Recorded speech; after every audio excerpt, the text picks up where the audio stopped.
வணக்கம். ஆன்மீக செய்திகள். காஞ்சிபுரம் காமாட்சி அம்மன் கோயிலில் மாசி மாத பிரம்மோற்சவ விழா கடந்த 21ஆம் தேதி தொடங்கியது. விழாவின் 4ஆம் நாளான இன்று காலை காமாட்சி அம்மன் தங்க சூரிய பிரபை வாகனத்தில் எழுந்தருளினார். 7 குதிரைகள் பூட்டிய ரதத்தில் லட்சுமி சரஸ்வதி தேவியருடன் அம்மன் ராஜ வீதிகளில் உலா வந்தார். ஸ்ரீ காஞ்சி சங்கர விஜயேந்திர சரஸ்வதி சுவாமிகள் அம்மனை தரிசனம் செய்தார். ஆயிரக்கணக்கான பக்தர்கள் ஓம் சக்தி பராசக்தி என பக்தி கோஷங்களுடன் அம்மனை வழிபட்டனர்.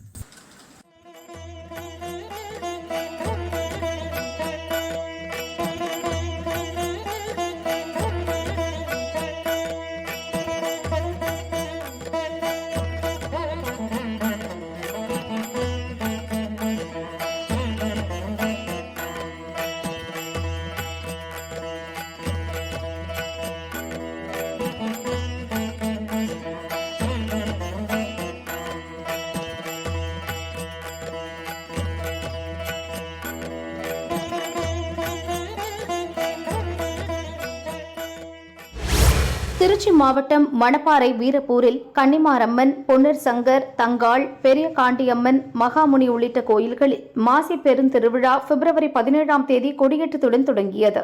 திருவிழாவின் முக்கிய நிகழ்ச்சிகளில் ஒன்றான அண்ணன்மார் போரின் போது மாண்டு பின் மீண்ட வரலாற்று சிறப்பு வாய்ந்த படுகளம் சாய்தல் பின் எழுப்புதல் நிகழ்ச்சி நேற்று இரவு தொடங்கி இன்று அதிகாலை வரை படுகளம் கோயிலில் நடைபெற்றது. நள்ளிரவில் விழாவிற்கு வந்த பலரும் திடீரென மயங்கி விழவே கோயில் ஊழியர்கள் மயங்கியவர்களை தூக்கி வந்து கோயில் முன்பு வரிசையாக படுக்க வைத்து மஞ்சள் துணியால் போர்த்தினர்.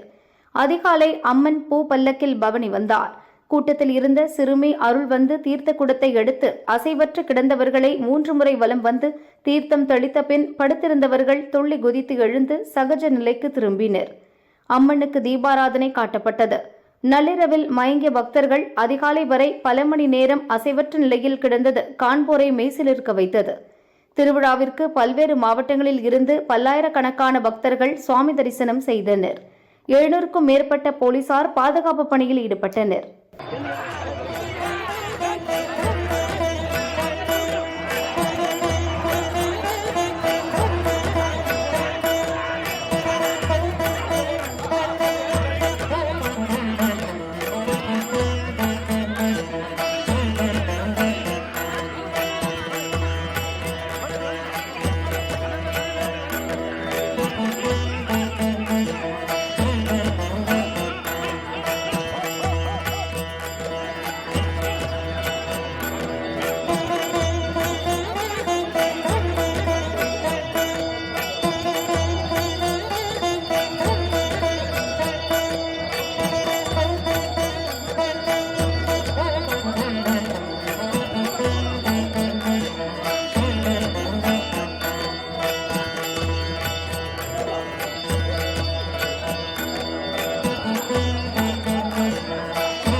ராணிப்பேட்டை சோளிங்கர் மேற்கு பஜாரில் பிரசித்தி பெற்ற நோய் தீர்க்கும் முருகன் கோயில் உள்ளது. இன்று மாசி மாத கிருத்திகையை முன்னிட்டு சிறப்பு வழிபாடு நடைபெற்றது. மூலவர் மற்றும் உற்சவருக்கு பால், இளநீர், சந்தனம் உள்ளிட்ட 16 வகை வாசனை திரவியங்களால் சிறப்பு அபிஷேகம் செய்தனர். சுவாமிக்கு சர்வ புஷ்ப அலங்காரம் செய்யப்பட்டது. மேளதாளம் இசைக்க மகா தீபாராதனை காட்டப்பட்டது. அதைத் தொடர்ந்து வள்ளி தேவசேனா சமேத நோய் தீர்க்கும் முருகப்பெருமான் தேரில் பிரவேசித்தார். முக்கிய வீதிகள் வழியாக வலம் வந்து பக்தர்களுக்கு அருள் பாலித்தார். அரோகரா கோஷம் முழங்க பக்தர்கள் தேரை வடம் பிடித்து இழுத்து பரவசமடைந்தனர்.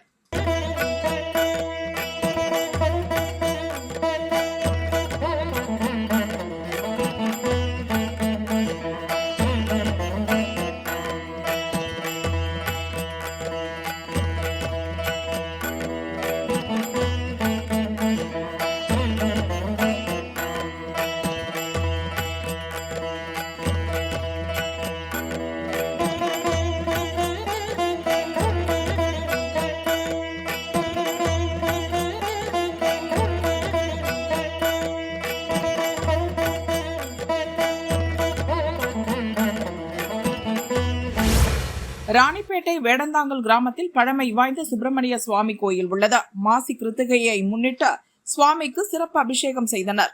அதைத் தொடர்ந்து சுவாமிக்கு பட்டு வஸ்திரம், தங்க ஆபரணம் சாற்றப்பட்டது. பின்னர் வெட்டிவேர் மாலையில் சிறப்பு அலங்காரம் செய்யப்பட்டது. வேத மந்திரம் முழங்க மகா தீபாராதனை காட்டப்பட்டது. பின்னர் வள்ளி தேவசேனா சமேத சுப்பிரமணிய சுவாமி அலங்கரிக்கப்பட்ட பல்லக்கில் பிரவேசித்தார். பம்பை மேளம் முழங்க ஊர்வலம் நடைபெற்றது.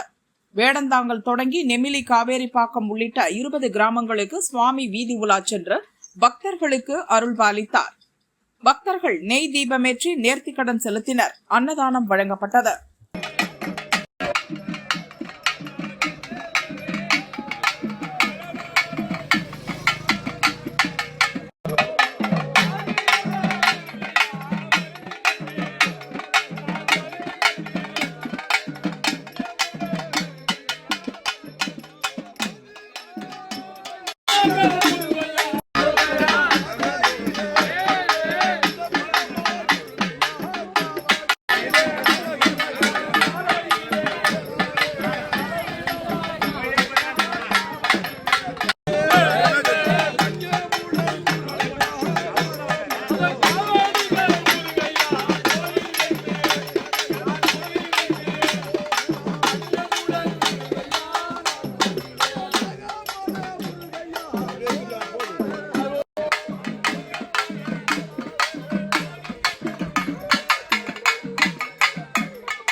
ராணிப்பேட்டை ஆற்காடு பூங்கோடு கிராமத்தில் ராகவேந்திரர் மந்திராலயம் உள்ளது.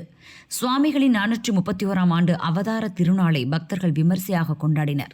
நிகழ்ச்சியை முன்னிட்டு பூங்கோடு நித்திய கல்யாண வெங்கடேச பெருமாள் கோவிலில் சிறப்பு உற்சவம் நடந்தது. ராகவேந்திரர் மற்றும் ஆஞ்சநேயருக்கு சிறப்பு அபிஷேக அலங்கார தீபாராதனை நடைபெற்றது. அதைத் தொடர்ந்து 108 கோ பூஜை நடந்தது. அன்னதானம் வழங்கப்பட்டது.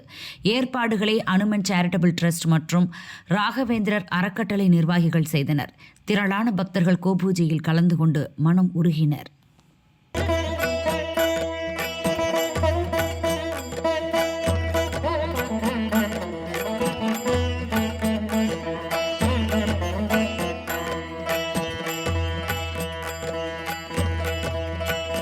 கொங்கு மண்டலத்தில் 1000 ஆண்டுகள் பழமையான வைணவஸ்தலம் காரமடை ரெங்கநாதர் சுவாமி கோவில். ஆண்டுதோறும் கோவில் மாசி திருவிழா விமர்சையாக கொண்டாடப்படும். இந்த ஆண்டு திருவிழா இன்று கொடியேற்றத்துடன் துவங்கியது. விழாவையொட்டி கருடாழ்வார் மற்றும் சுவாமி சன்னதியில் சிறப்பு அபிஷேக அலங்காரம் செய்யப்பட்டது. பின்னர் கொடிமரத்திற்கு 16 வகை வாசனை திரவியங்களால் சிறப்பு அபிஷேகம் செய்தனர். வேத மந்திரம் முழங்க கருடன் சின்னம் பொறிக்கப்பட்ட கொடி பட்டம் கொடிமரத்தில் ஏற்றப்பட்டது. மகா தீப ஆராதனை காட்டப்பட்டது. ரெங்கநாதர் தினமும் பல்வேறு வாகனங்களில் வீதி உலா வந்து பக்தர்களுக்கு அருள் பாலிப்பார். திரளான பக்தர்கள் கோவிந்தா கோஷம் முழங்க சுவாமி தரிசனம் செய்து மனமுருகினர்.